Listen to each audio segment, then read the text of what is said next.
हिरण्याक्ष और हिरण्यकश्यप का प्रभु के हाथों वध होने के बाद भी उन्हें मुक्ति नहीं मिली, क्योंकि उन्हें सनकादि ऋषियों के शाप के अनुसार 3 बार असुर योनि में जन्म लेना था।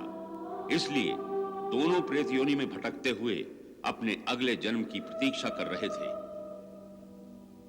प्रभु, आपकी कृपा से मेरी बुद्धि का अनुमान सत्य होता दिखाई दे रहा है। किसकी बात कर रहे हैं देवर्षि? प्रभु, मैंने आपके पार्षदों को यह संकेत दे दिया था कि उनके जन्म का समय निकट आ रहा है, और देखिए वो संकेत सत्य का रूप ले रहा है।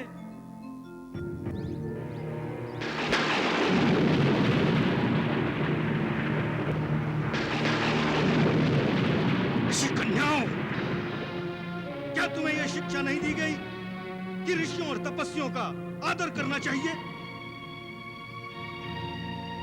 तपोवन का ये भाग ऋषियों के जप तप के लिए है, और तुम ध्यान में बाधाएं डालती हो। याद रहे, यदि अब कोई कन्या इस तपोवन में आएगी, वो कन्या गर्भवती हो जाएगी।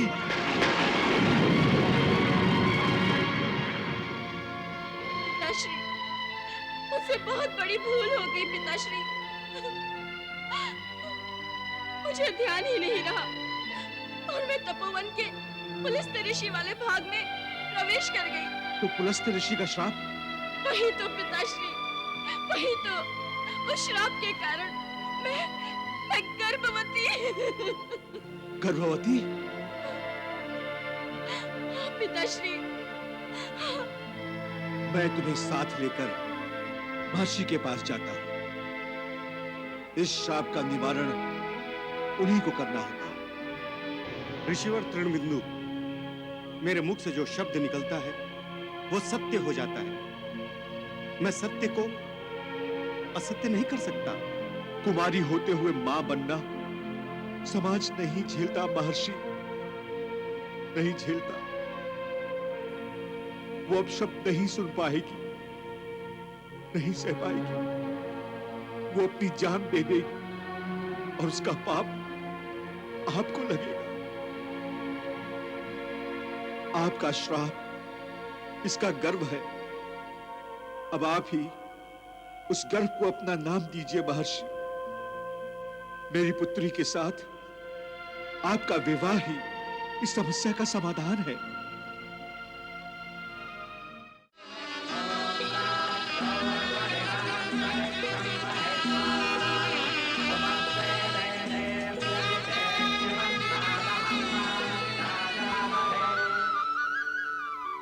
आयुष्मान भव, सौभाग्यवती भव। क्षमा चाहता हूं पिताश्री, विवाह के लिए आपकी आज्ञा और आशीर्वाद लेने का समय ही नहीं था। सुचिता के पिताश्री तृणबिंदु ने अपनी पुत्री का पानी ग्रहण करने पर मुझे विवश कर दिया। अब आप हमें सहजीवन के लिए आशीर्वाद दें। आशीर्वाद तो सदा ही तुम दोनों के साथ है पुत्र। सुचिता को विवाह में स्वीकार करते समय तपोवन तो तुम्हारे श्राप से मुक्त हो गया, परंतु क्रोध में दिया हुआ तुम्हारा श्राप स्वयं तुम्हारे वंश के लिए ही अभिशाप बन गया है। वो कैसे विधाता? ये श्राप तुम्हारे वंश पर कलंक अवश्य लगाएगा। कलंक? हाँ पुत्र, तुम्हारे पौत्र के रूप में 2 भयंकर राक्षस उत्पन्न होंगे, जो संपूर्ण ब्रह्मांड को अपने दुराचरण से इतना कष्ट देंगे कि स्वयं परमात्मा को ही उस कष्ट का निवारण करने के लिए पृथ्वी पर अवतार लेना पड़ेगा। विधाता ब्रह्मदेव के कथन अनुसार पुलस्त्य के वंश में पौत्र के रूप में 2 महाभयंकर राक्षस जन्म लेने जा रहे हैं। ब्रह्मा जी के आशीर्वाद से महर्षि पुलस्त्य और सुचिता को विशर्वा नामक अत्यंत तेजस्वी पुत्र प्राप्त हुआ।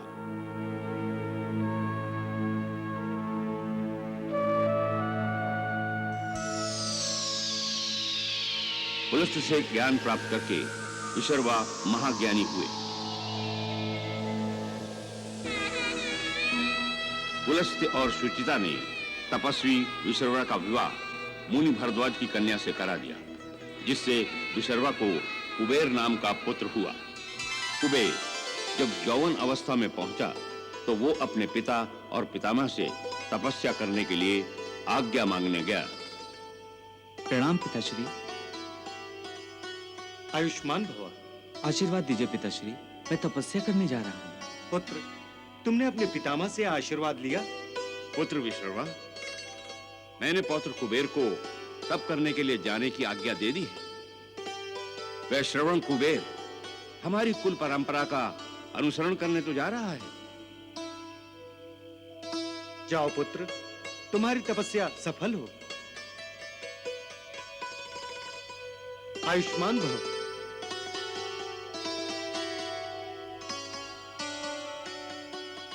आयुष्मान भव।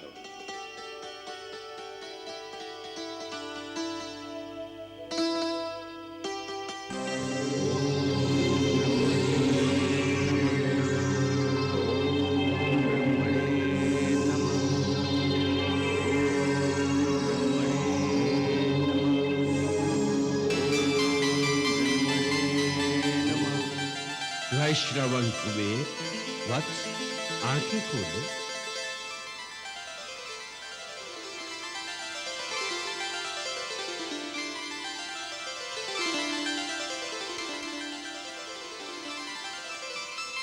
प्रणाम परमपिता, आपके दर्शनों को पाकर मैं अनुग्रहित हुआ।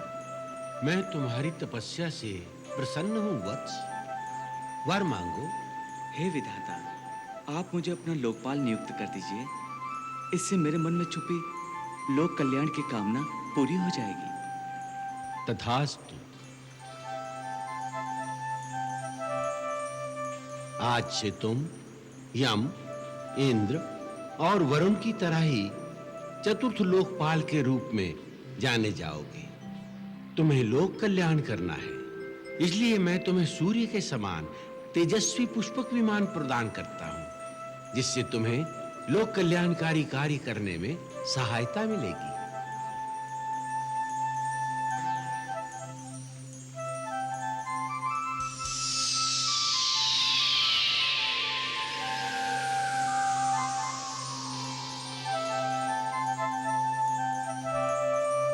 हे लोकपाल कुबेर, अब मैं तुम्हारे निवास स्थान का भी प्रबंध कर देता हूं।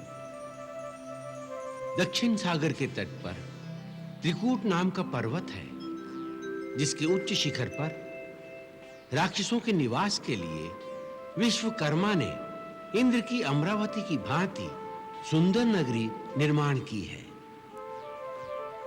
उस सुंदर सोने की नगरी का नाम है लंका। भगवान विष्णु के कोप से भयभीत होकर राक्षस उस सोने की लंका को छोड़कर रसातल चले गए हैं। अब वहां कोई नहीं है। तुम लंका में जाकर निवास करो और प्रसन्नता के साथ अपने लोकपाल का कर्तव्य अपनी इच्छा अनुसार निभाओ। जैसी आपकी आज्ञा पितामह।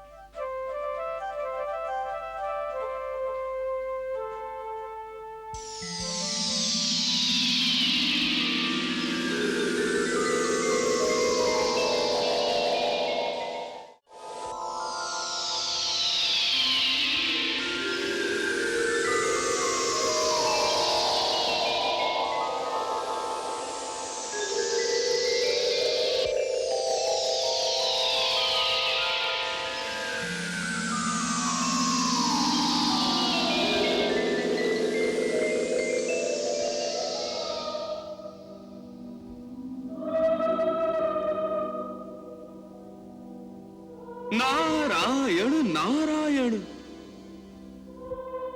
प्रणाम देवर्षि। कल्याणमस्तु। अरे, भगवान के पार्षद अभी तक ग्रह मंडल में ही घूम रहे हैं। देवर्षि, आप नहीं तो हम दोनों को बहुत आशा दिलाई थी कि हमारा दूसरा जन्म शीघ्र ही होने वाला है। हमारी मुक्ति के मार्ग का वो द्वार कब खुलेगा देवर्षि? खुल गया समझो। महर्षि पुलस्त्य और उनकी पत्नी शुचिता ने महात्मा विशर्वा को जन्म दिया और विशर्वा ने कुबेर को। उसमें हमारा क्या भला है देवर्षि? तुम भगवान की लीला को नहीं जानते भाइयों। नारायण नारायण। महात्मा विशर्वा के द्वारा ही तुम दोनों को मुक्ति की ओर ले जाने वाला रास्ता खुलने वाला है। निराश मत हो। तनिक अपने मुरझाए हुए मुखमंडलों पर हंसी की एक रेखा तो लाओ।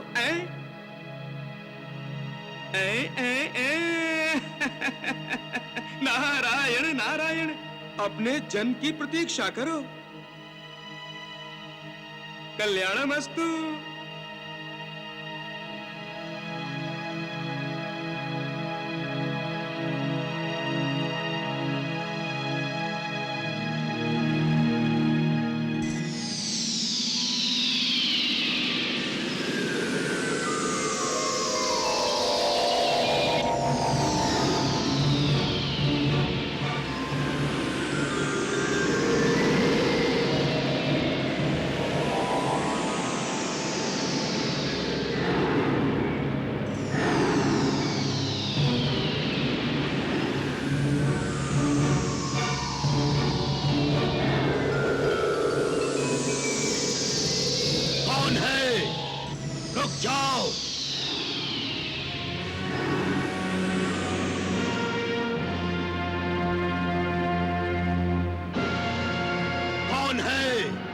तुम कौन हो और मुझे क्यों रोक रहे हो?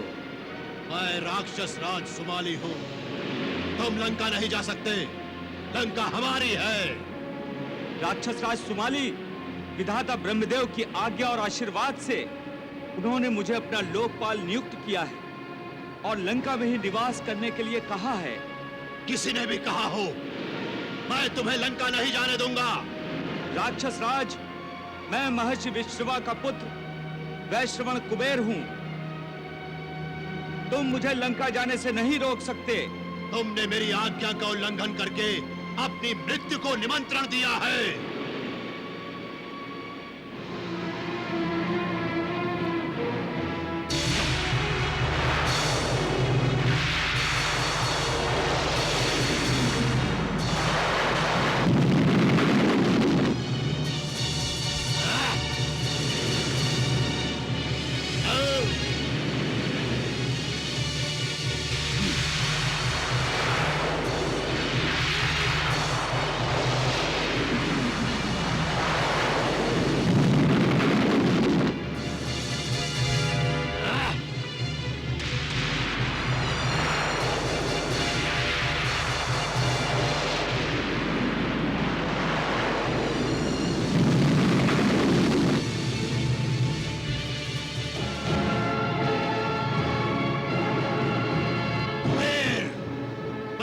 देख लूंगा।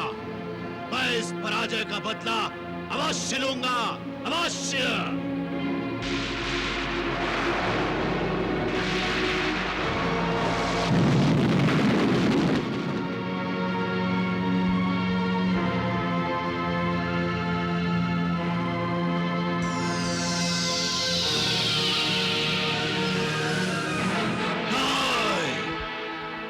लंका केवल मेरी है, उसे कोई नहीं छीन सकता, उसे कोई छीन नहीं सकता। स्वामी, पिताश्री, क्या हुआ स्वामी? महारानी, मेरे भाग्य में पराजय ही क्यों लिखी है? मैं क्यों लंका पर अपना आधिपत्य नहीं बना सकता? क्यों? धैर्य रखिए पिताश्री, वो दिन अवश्य आएगा जब आप लंकापति होंगे। नहीं पुत्री, एक समय था जब हम राक्षस शक्तिशाली थे और लंका पर राज्य करते थे, परंतु अब हम वैसे शक्तिशाली नहीं रहे। अन्यथा विष्णु के भय से हम इस रसातल में अपना जीवन न जी रहे होते। मेरे जीते जी लंका पर राक्षसों का आधिपत्य देखने की मेरी इच्छा अब कभी नहीं पूरी होगी। आप निराशा को मन में तनिक भी स्थान न दीजिए पिताश्री। मुझसे कहिए। कोई न कोई उपाय तो अवश्य होगा। शक्तिहीन के पास एक ही उपाय होता है पुत्री। वो क्या पिताश्री? छल कपट। छल कपट? हाँ महारानी, आज मुझे एक ही मार्ग दिखाई दे रहा है लंका के राज सिंहासन पर बैठने का। कहिए ना पिताश्री, वो क्या है? तुम्हें महर्षि विश्रवा से विवाह करना होगा।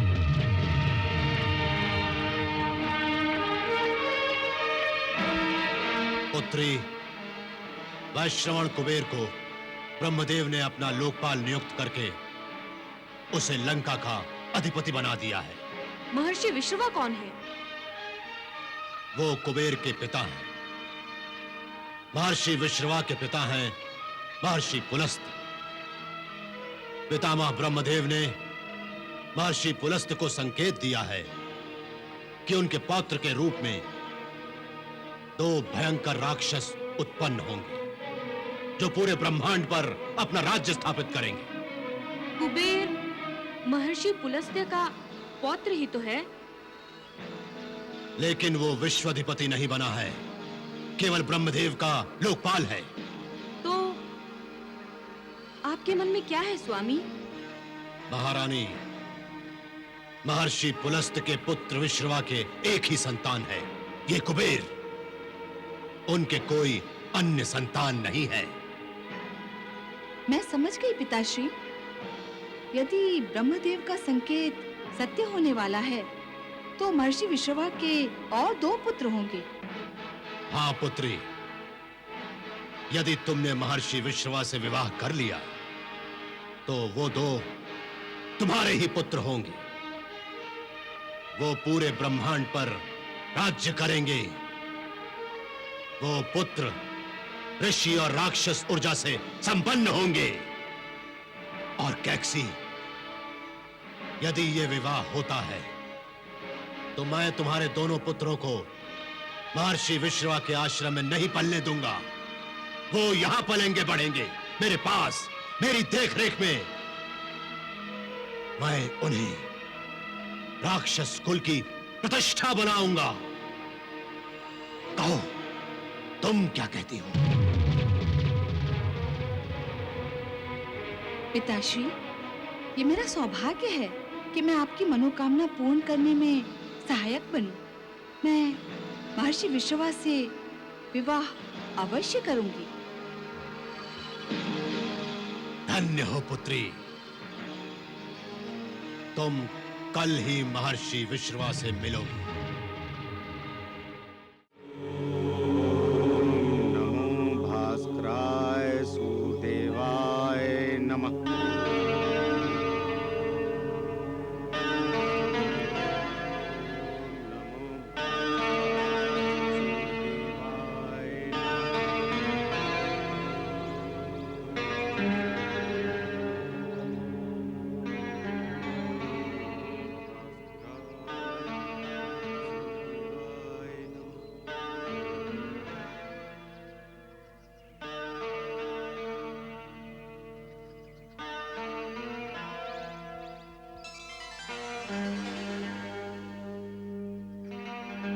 प्रणाम महर्षि।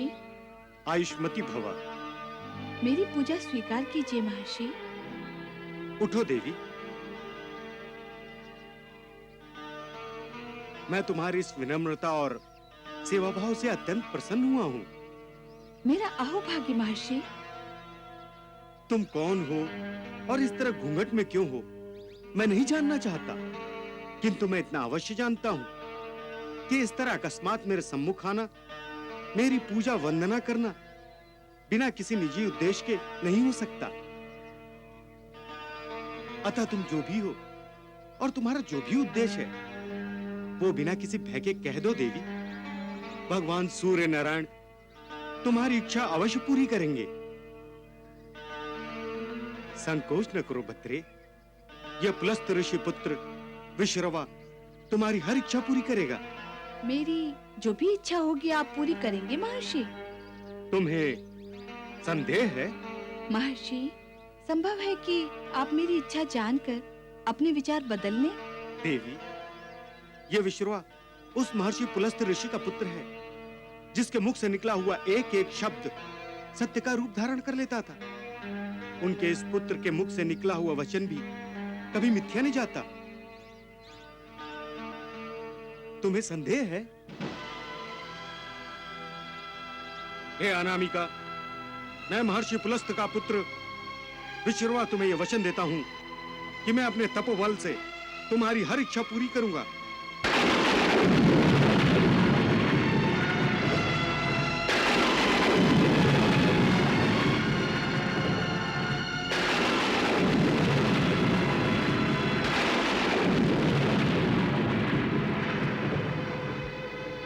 अब अपनी इच्छा बताओ देवी,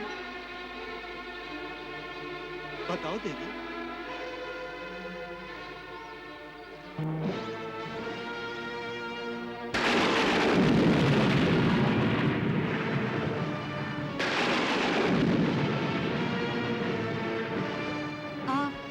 आप मेरा पानी ग्रहण करेंगे ना महर्षि?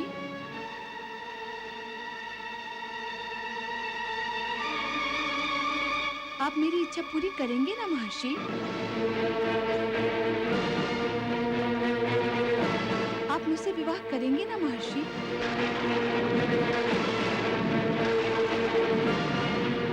मेरी इच्छा पूर्ण होगी ना महर्षि?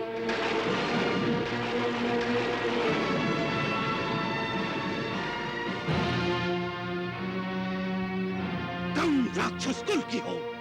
इससे आपका वचन तो बंधा हुआ नहीं है। मैं किसी भी कुल की हूँ। आप अपना वचन पूर्ण करेंगे या नहीं? यदि वचन का पालन करना आवश्यक नहीं है तो कोई बात नहीं।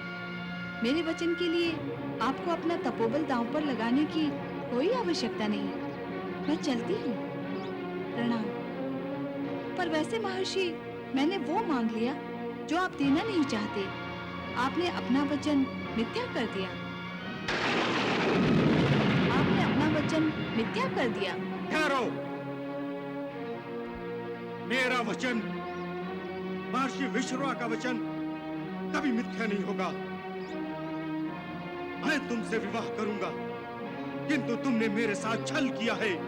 राक्षसी महत्वाकांक्षा से प्रेरित होकर तुम मुझसे विवाह करना चाहती हो, इसलिए तुमसे जो भी संतान पैदा होगी वो राक्षस कुल की होगी।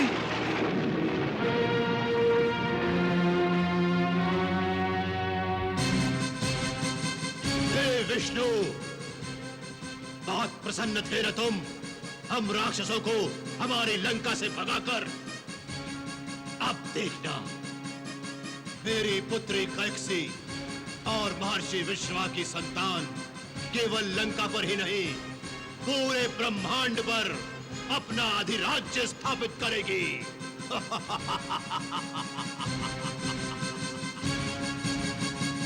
तुमने हमें रसातल में भेज दिया था। अब हम राक्षस विश्वनायक बनेंगे, विश्वाधिपति बनेंगे।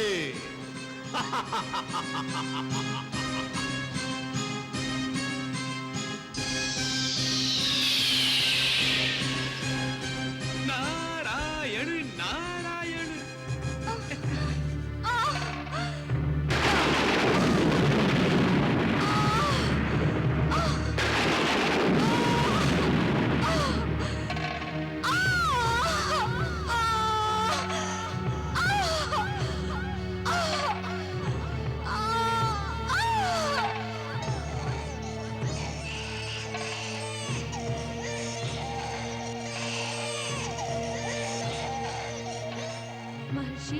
आपकी पत्नी कैकसी ने एक भयंकर पुत्र को जन्म दिया है। जानता हूं, विधि का विधान पूरा होगा। मेरा नाती रावण, मेरा नाती रावण।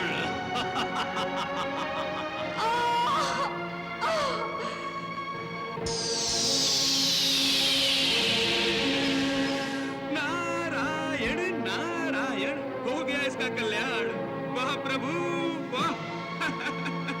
नारायण नारायण।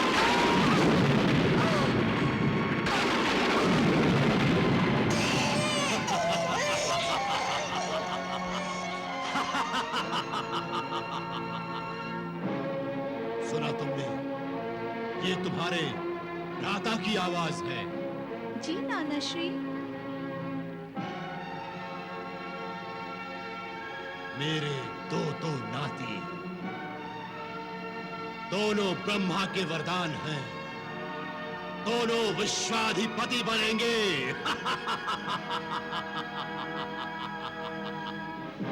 नारायण।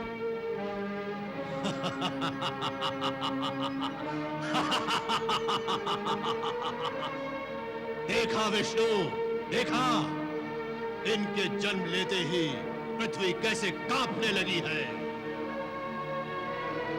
अब तो तुझे विश्वास हो गया होगा कि ये दोनों बालक संपूर्ण ब्रह्मांड पर अपना आधिपत्य स्थापित करेंगे। निसंदेह मेरा रावण दशों दिशाओं का विजेता होगा।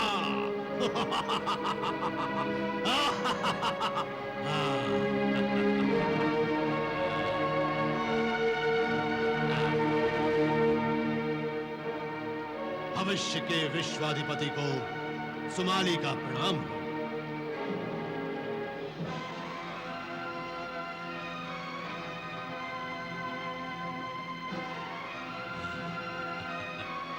विश्वाधिपति रावण की जय हो।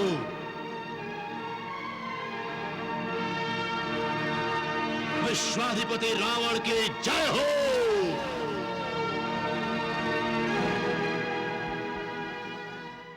नारायण नारायण।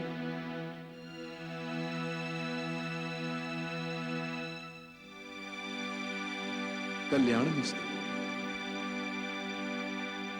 हे त्रिदेवो, आपकी लीला का आरंभ हो चुका है। प्रभु के पार्षद जय विजय ने दूसरी बार असुर कुल में जन्म ले लिया है।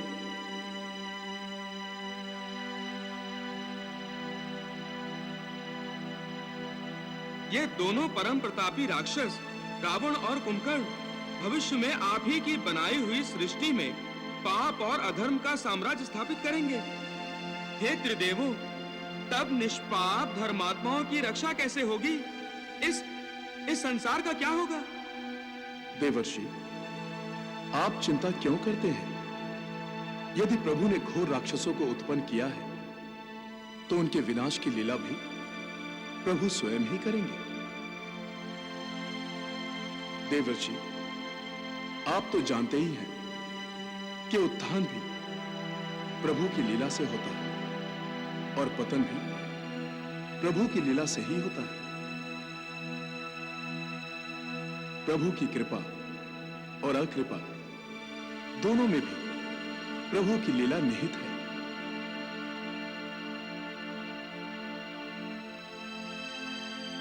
देवर्षि, इस सृष्टि के आदि असुर मधु और कैटव ये प्रभु के पार्षद जय विजय बने। ये प्रभु की उन पर कृपा थी। और जय विजय प्रभु की कृपा से असुर योनि में चले गए। यही है प्रभु की अकृपा, यही ना? वत्स नारद, प्रभु की लीला को ग्रहण करने का प्रयास करो। जब तक पुण्यों को कुचलकर धर्म के मार्ग पर पापों के पर्वत खड़े नहीं होते, तब तक प्रभु पापों के विनाश के लिए अवतार धारण नहीं करते। देवर्षि, घोर अधर्म जब तक अपना काला आंचल फैलाकर सारे संसार को ढक नहीं लेता, तब तक प्रभु सूर्योदय से रात्रि का संहार नहीं करते। नारायण नारायण। हे महाप्रभु, यदि आप मुझसे प्रसन्न हैं, तो स्वयं इस लीला रहस्य का उद्घाटन कीजिए। हाँ प्रभु। देवर्षि, ये दैत्य, राक्षस, असुर, इनका दूसरा नाम महत्वाकांक्षा है। अहंकार भी इन्हीं का एक रूप है। यही महत्वाकांक्षा, यही अहंकार जब रावण, कुंभकर्ण जैसे दुरात्माओं के माध्यम से विराट रूप धारण कर लेती है, तब सृष्टि और धर्म की रक्षा के लिए मैं बार बार अवतार लेता हूं। नारायण नारायण। प्रभु धन्य है आप और धन्य है आपकी अवतार लीला। नारायण नारायण। नहीं नहीं, मैं तुम्हारा साथ नहीं दूंगा, मैं तुम्हारे साथ नहीं चलूंगा। अच्छा, कुंभकर्ण पकड़ो विभीषण को।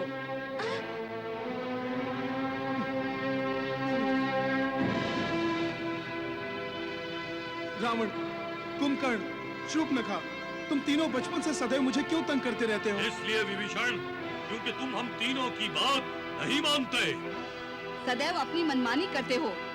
कितनी बार मैंने तुम्हें समझाया है कि हम राक्षस कुल के हैं। ऋषि मुनियों के यज्ञ को नष्ट करना, उनके आश्रम को ध्वस्त करना, उन्हें डरा धमका कर भगा देना और उनका भक्षण करना, यही हमारी प्रवृत्ति है। मगर तुम हो कि हमारी बात कभी मानते नहीं, पिताश्री की भांति सदैव तप करते रहते हो। मैं वही करता हूँ जिसकी अनुमति मुझे मेरा मन देता है। तो फिर हम भी वही करेंगे जो हमारा मन कहता है। शूर्पणखा, कुंभकर्ण, पकड़ लो इसे। हाँ, ले चलो अपने साथ। ले चलो।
किसी मुझसे तुम्हारे पुत्र का दुराचार और नहीं सुना जाता। रावण और कुंभकर्ण में राक्षसी गुणों की अधिकता है। अब उनके साथ शूर्पणखा और विभीषण का नाम भी जुड़ जाता है। अतः ये चारों अब इस पवित्र तपोवन में रहने योग्य नहीं है। तुम अपने चारों बच्चों को लेकर अपने पिता राक्षस राज सुमाली के पास चली जाओ। वहां तुम्हें भी सुख मिलेगा और इन्हें भी। जैसी आपकी आज्ञा महर्षि। पिताश्री।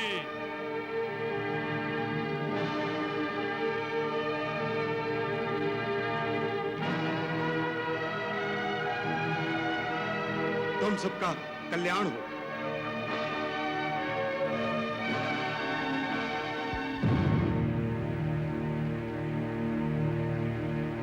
प्रणाम पिताश्री, प्रणाम माताश्री।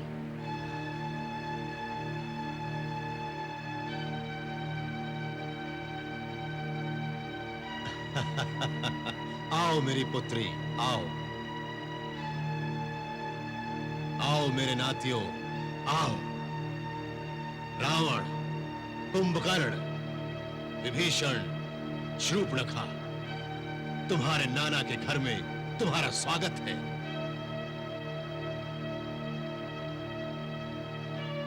हमें आशीर्वाद दीजिए नाना श्री। संपूर्ण ब्रह्मांड तुम्हारे चरणों में।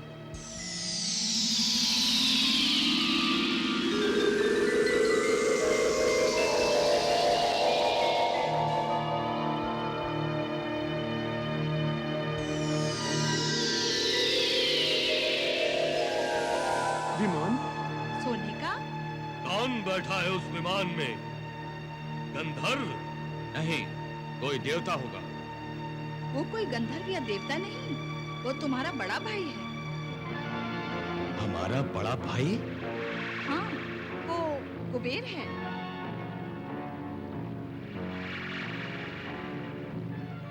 तुम्हारे पिता महर्षि विश्रवा की पहली पत्नी का पुत्र है ये कुबेर।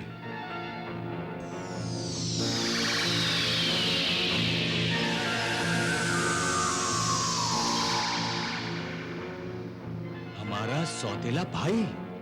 हाँ पौत्र रावण। हम राक्षसों का निवास पहले उस त्रिकूट पर्वत पर विश्वकर्मा द्वारा बनाई गई सोने की लंका में हुआ करता था। लंका हमारी थी। किसने उसे आपसे छीना नाना श्री? विष्णु के भाई ने। और हमें विवश होकर इस रसातल में रहना पड़ रहा है। आज हमारी लंका का अधिपति तुम्हारा वो भाई कुबेर है। हमारा सौतेला भाई? हाँ, किंतु वो लंका तुम्हारी है, कुबेर की नहीं।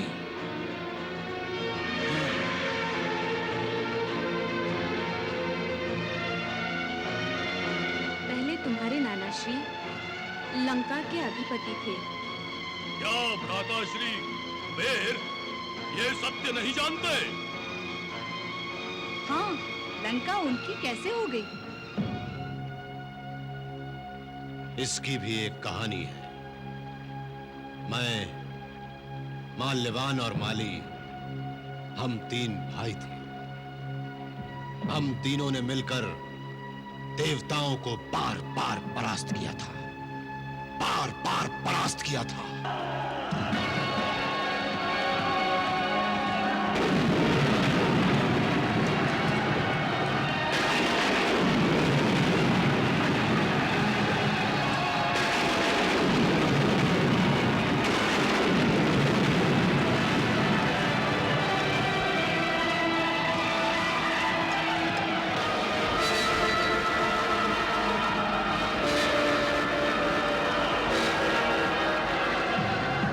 देवताओं को दूर भगाने के बाद हमने शिल्पी श्रेष्ठ विश्वकर्मा से सोने की लंका का निर्माण करवाया और हम सब राक्षस उस वैभवशाली नगरी में निवास करने लगे।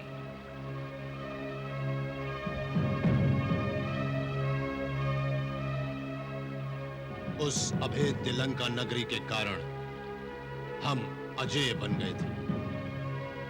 तब गरुड़ पर सवार होकर विष्णु ने लंका पर आक्रमण कर दिया।